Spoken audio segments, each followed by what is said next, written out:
guddiga doorashooyinka heer federaal ayaa ku dhawaaqay in la hakiyay qabashada doorashada kursiga hoob ewer 86 oo lagu waday in maalinta axadda ay ka dhacdo magaalada Beledweyne. kursigan ayaa ah kan ugu hadalhaynta iyo saameynta badan sanadkan sababtoo ah waxa u sharaxan isla markaana loo xiray taliyii hore ee hay'adda NISA sidoo kalena ah la taliyaha amniga qaranka madaxweyne Farmaajo Fahad Yaasiin Xaaji Daahir oo ah ninka ugu awoodda badan siyaasadda Soomaaliya. qoraal ka soo baxay guddiga ayaa lagu yiri kadib markii guddiga hirgelinta doorashooyinka heer federaal ay soo gaareen cabashooyin ka yimid nabadoonnada iyo oday dhaqameedyada jufada iskale kursiga sumadiisu tahay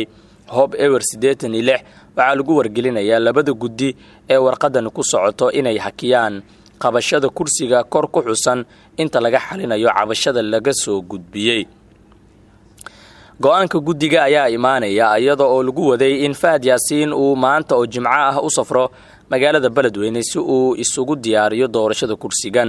kursigan ayaa waxaa hadda ku fadhiya xildhibaan Faarax Sheekh Cabduqaadir oo sida Fahad Yaasiin oo kale saameyn xoogan ku lahaa dawladda Xasan Sheekh isla markaan hadda arrimo caafimaad dalka uga maqan. dhowr maalmood ka hor ayaan shaacinay xog gaar ah oo ku saabsan in ra'iisul wasaare Rooble uu waday qorshe uu ku hakinayo doorashada kursigan xilli ay xiisad kala dhaxayso Fahad Yaasiin Xaaji Daahir oo uu hadda ka hor ka qaaday xilkii taliyaha hay'adda NISA. ma cadda tallaabada uu qaadi doono Fahad Yaasiin oo sanadkan ay ka go'an tahay inuu noqdo xildhibaan ka tirsan baarlamaanka Soomaaliya. sidoo kale muuqaal sawir ah kii ugu horeeyay oo laga qaaday Fahad Yaasiin Xaaji Daahir ayaa baraha bulshada lagu baahiyay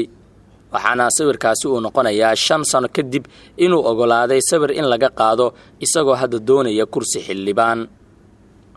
waa tahay dhinaca kale guddiga doorashada maamulka Hirshabeelle ayaa ku gacan seeray go'aan ka soo baxay guddiga doorashada heer federaal oo lagu hakiyay doorashada kursiga hoob ewer 86 ee loo xiray Fahad Yaasiin taasi oo la filayo inay dhacdo axadda.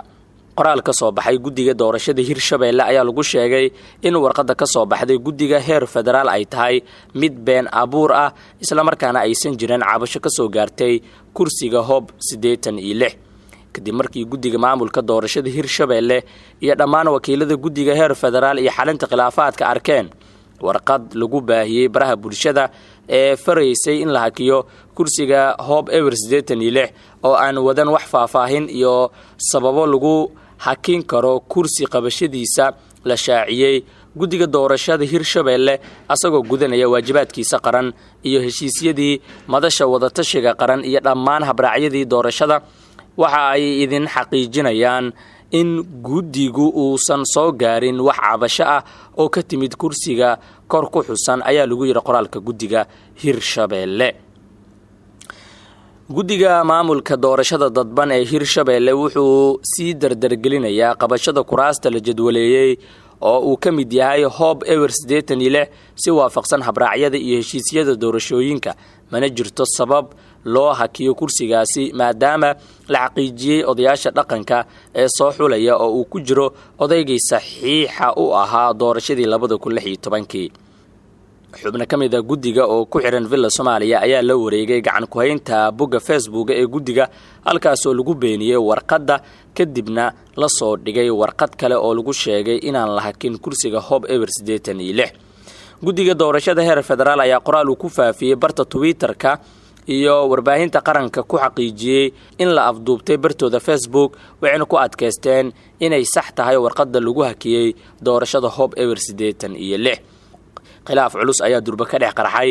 guddiyada doorashooyinka heer federaal iyo kan Hirshabeelle waxaana la ogeyn sida lagu xalin doono arintan iyadoo Fahad Yaasiin ay ka go'an tahay in xildhibaan ka tirsan baarlamaanka Soomaaliya uu noqdo kursiga doorashadiisana la qabto axadda soo socota.